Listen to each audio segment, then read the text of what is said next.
朋友们好，欢迎来到江风世界。北京时间8月18号晚上7点，新闻联播播了朱镕基遗体在京火化。这条新闻有多长？5分33秒。我看完第一遍觉得不对，又看一遍，后来干脆把速度调到 0.5， 一帧一帧往后拖。为什么？因为这场告别式真正值得看的还真不是走在最前面那几位，他们谁先进门，谁站第一排，谁鞠躬，谁跟家属握手，那套动作都是安排好的，您闭着眼睛都知道大概怎么走。真正有意思的是镜头后面那些东西，花圈、人群，还有一些本来应该很容易看见的名字。我找着找着突然发现一个问题，王岐山呢，偏偏24小时以前这个人还好端端坐在人民大会堂。8月17号江泽民100年纪念大会，王岐山在8月18号朱镕基最后一程，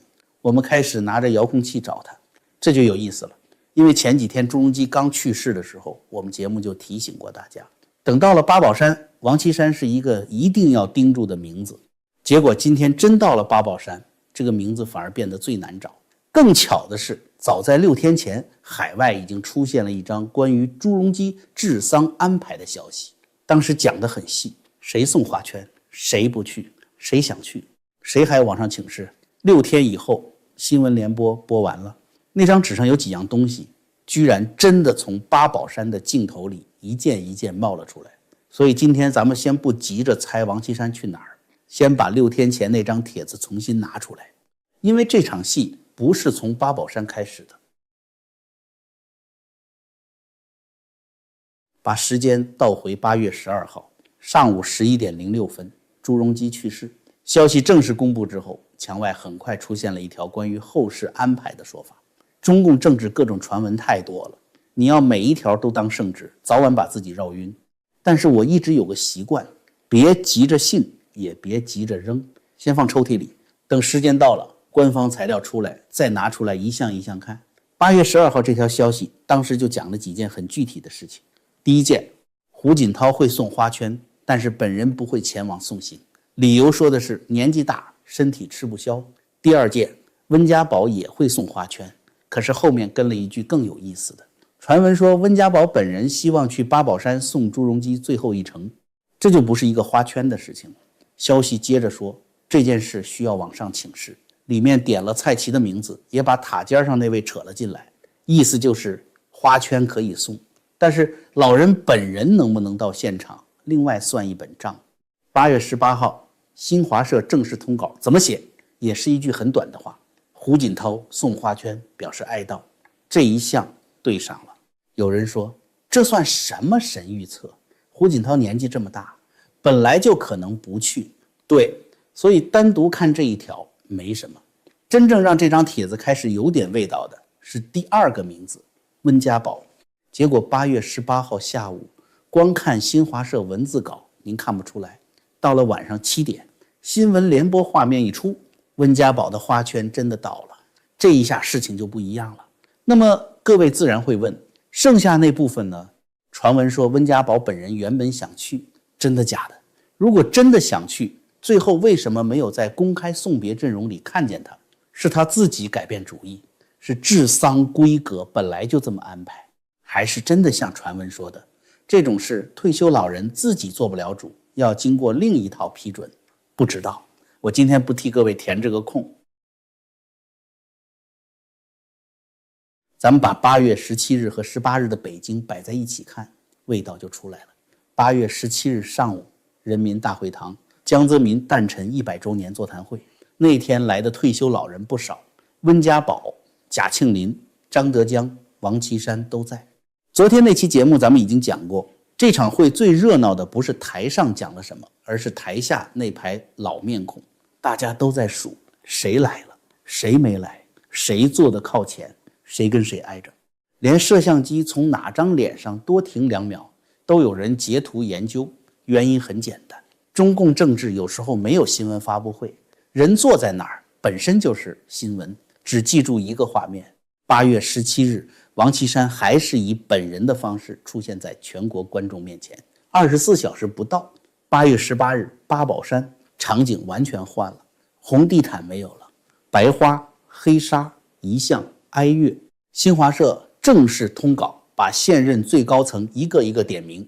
到了退休老人只单独补了一句：胡锦涛送花圈表示哀悼。如果只看这份文字，退休老人这条线到这儿就断了。可是新闻联播的镜头把另外一层东西露了出来，温家宝没有被文字点名，他的名字却挂在花圈上，这一点很重要，因为他告诉我们，八宝山这场治丧有2张名单，一张是新华社让你读的，一张是摄像机无意间或者说不完全避讳让你看见的，2张不完全一样。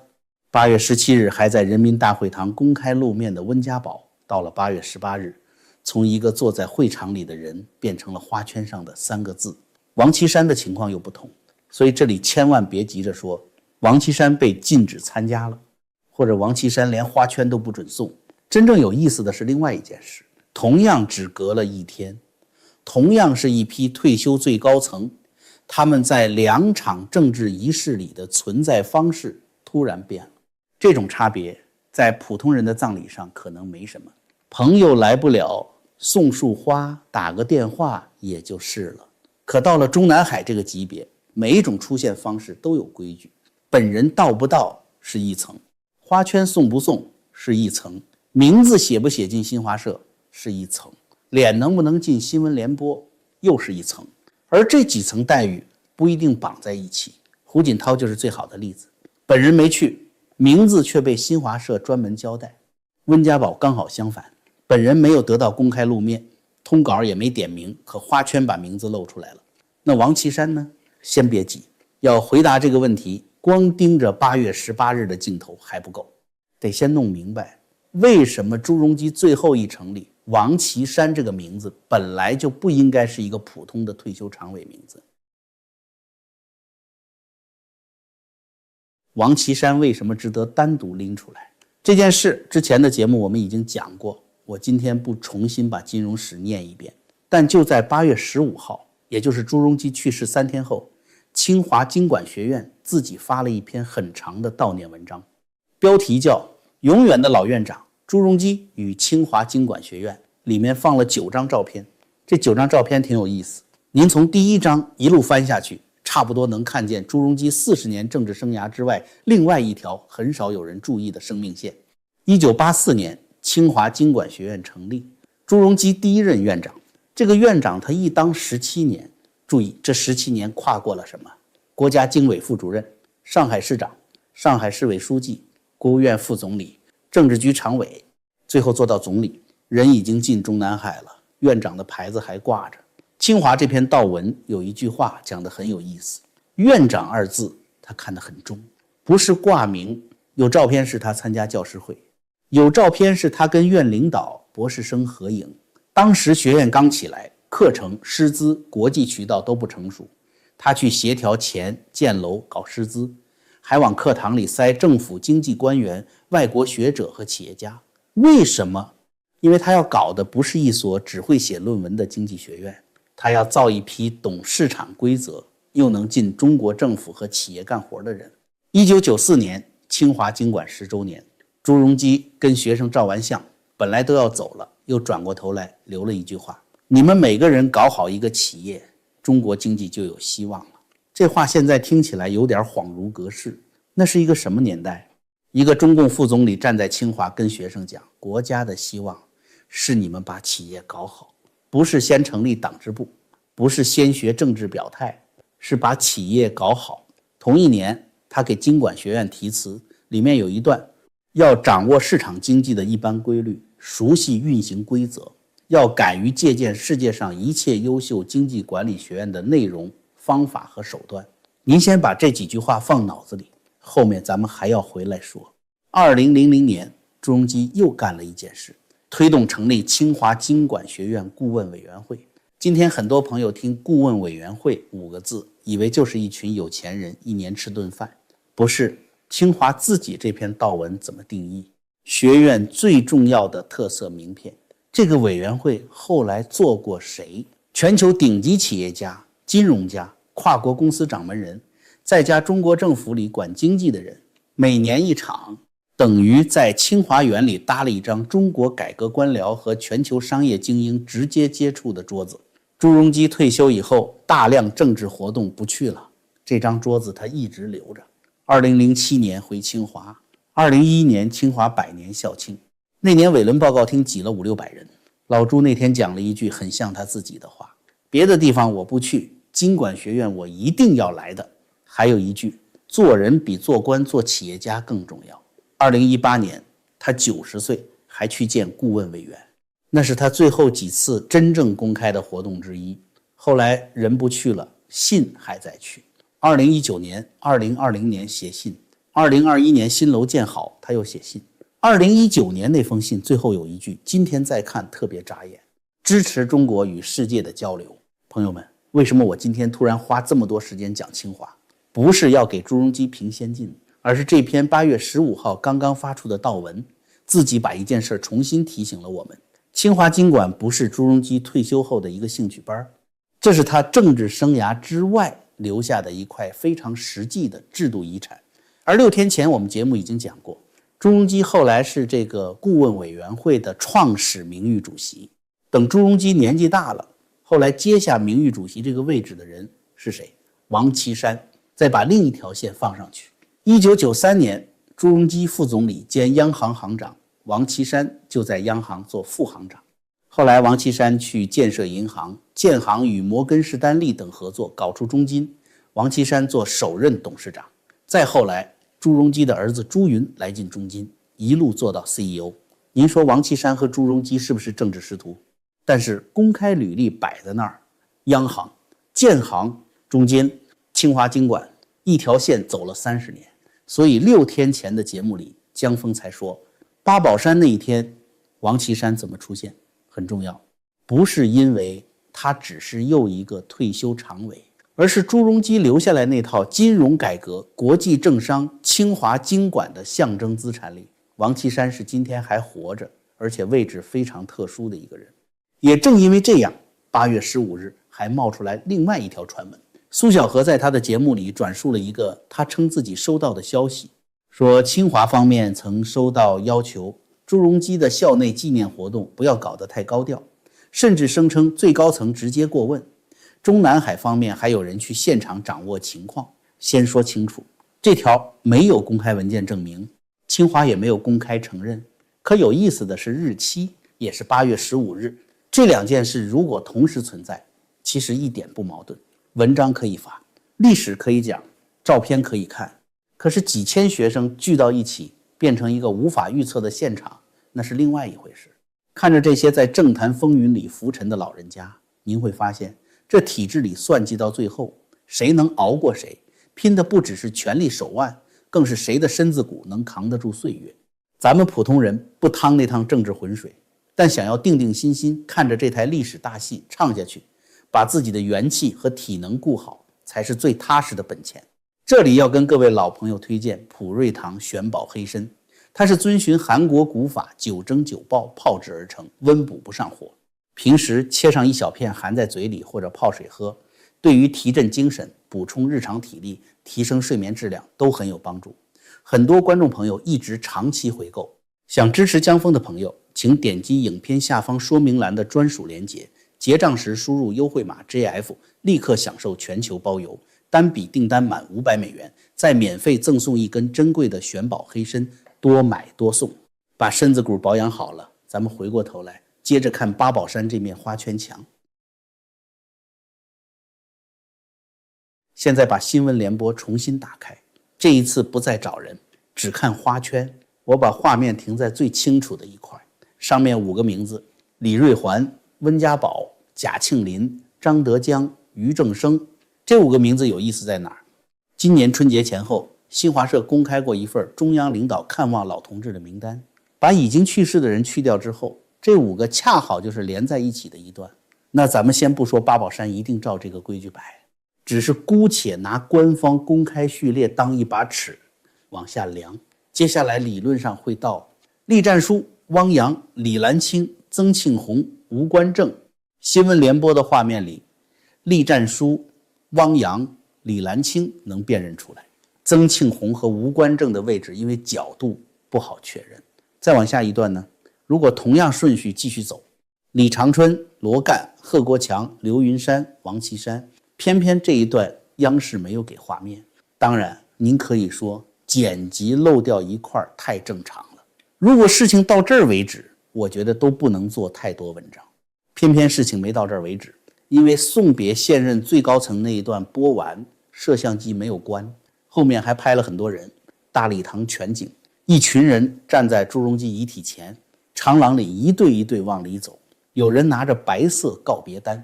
有人鞠躬，有人离开，镜头时间其实很充裕，但是这些镜头有个共同特点，远、群像、侧身、背影，就是不太方便您把某一张熟悉的退休高官脸给认出来。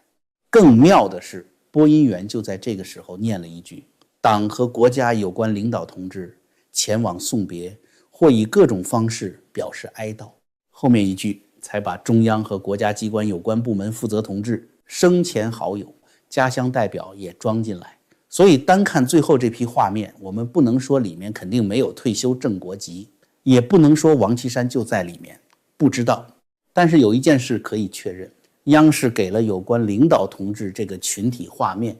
却没有把这些人的身份一一公开对上，这就把王岐山的谜变成了三扇门。第一扇门，王岐山没有去，甚至也没有送花圈。如果是这样，那反常程度最高。第二扇门，王岐山没本人去，但是送了花圈，只不过央视没有给画面，这完全可能。可是他又带出一个小问题，温家宝的名字能看见，汪洋的名字能看见，王岐山这块为啥不让看？第三扇门最有意思，王岐山本人其实去了，只不过没有任何单独镜头，最后被打包进有关领导同志里。如果是第三种，那就出现一种很中共的待遇差别，进不进得了八宝山是一回事，名字写不写进通稿是一回事，脸能不能进新闻联播又是另一回事。三件事看上去差不多，其实政治含义完全不同。不过北京再怎么安排，还有一个地方没有新闻联播导播，湖南朱镕基小时候住过的和平村，那里也有人去送花，而那边发生的事情比北京这几面花圈更有意思。8月15日，金融时报的记者去了湖南和平村，朱镕基祖居就在那里。记者看到的场面不像北京八宝山那么整齐，来的是普通人，有人带家人来，有人专门开车来，手里拿白菊。可是祖居外面还有另外一群人，数十名便衣警察和地方工作人员，人可以来，花也可以放，但是房子前面被隔开了，不让靠得太近。送到现场的花和悼念物又很快被工作人员收进旁边一栋建筑。这里出现一个我觉得最好玩的细节，记者问花为什么这么快收走，当地一名工作人员的说法是朱家低调，家属希望这样处理。旁边一个警察又给了另外一个解释，他说东西收起来是为了保护好，不然他指了指旁边正在晃悠的几只鸡，意思是怕鸡给弄坏了。究竟是怕悼念变成一个无法控制的政治现场，还是真的怕村里那几只鸡，我不替各位挑。金融时报自己也特别写了一句，现场没有看到任何反对县政府的公开表示，也就是说这些人真就是来悼念朱镕基的。可真正让我觉得有意思的不是那些警察，是其中一个来送花的人，姓曾，60岁。这个人的故事很有意思。2000年他工作的国营糖厂关门了，什么年代？正好朱镕基大推国企改革，下岗潮最痛的那个时候。换句话说，这个人是实实在在吃过朱镕基改革苦头的，饭碗就是在那个年代没的。后来他自己开了工厂，20多年过去了，朱镕基去世，这个曾先生开车3个小时跑到和平村去送他，而且他对记者说他很敬重朱镕基。朋友们，这个人比100篇纪念文章都有意思。当年下岗的时候骂过没有？大概率有怨气。可是20多年过去，反而跑3个小时来送。同去的另一位党史工作者也对《金融时报》讲得很直接，当年我们真的批评他，到了后来重新看改革开放、加入世贸这些事情，评价又变了。这就是政治人物死后最难控制的一件事。记忆会重新算账。活着的时候，一项政策谁受益谁吃亏，大家很清楚。20年、30年以后，普通人开始拿2个年代比，当年骂过的人也可能开始怀念。而最让北京敏感的，恰恰是这种怀念不需要任何人组织。所以1976年周恩来去世，最初也是花圈，老百姓去天安门写诗悼念，慢慢的悼念周恩来变成了对当时政治的一种表达。1989年胡耀邦去世，开始也就是悼念学生送花，再后来胡耀邦本人已经不是唯一主题，改革、腐败、政治诉求全部借着一个逝去的人浮到水面。所以中共这台机器对死人有记忆，他不是怕朱镕基本人，真正麻烦的是活人会拿死人来说活人的事。更何况朱镕基留下的那些话本来就太容易被拿到2026年重新念。市场经济的一般规律，政企分开，跟世界交流，加入世贸，每个人搞好一个企业，中国经济就有希望。这些话清华8月15日自己又全部翻出来了，一边是官方悼念，一边是普通人自己的记忆，两边表面上都在讲朱镕基。可讲着讲着，观众自然会去想，那现在呢？好，这期节目就聊到这里。喜欢江峰世界的朋友，别忘了点赞、订阅、打开小铃铛，也请您把这期节目转发给身边的朋友。咱们下期节目再见。